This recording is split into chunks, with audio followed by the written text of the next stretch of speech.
Ben Teke, Vision at Interior. Kazi tunafanyanga ni gypsum installation, TV stand. Alafu leo nayo tuliambiwa tukuje tupige gypsum. Kujeni muone venye tunapiga leo. Hapa veranda bado hatujaguza, hapa hata hatujaguza bado. Lakini inafaa ipigwe, alafu tuweke design yake moja kali hapo yenye itanini.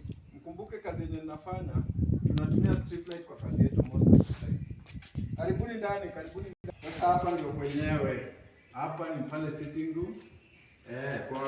Kwa wageni wasema wataka tuliweke complicated juu ceiling ilikuwa ambao sasa ikabidi tuipoteze.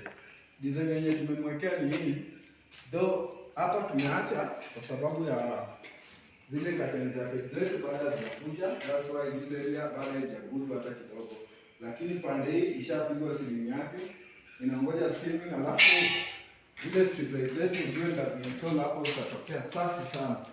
Huku kwingine tumeweka flat door design ni kitchen, ndio nadhani tushaanza nayo, lakini waliitisha tu bulkhead kwanza and then tutaweka hiyo katikati.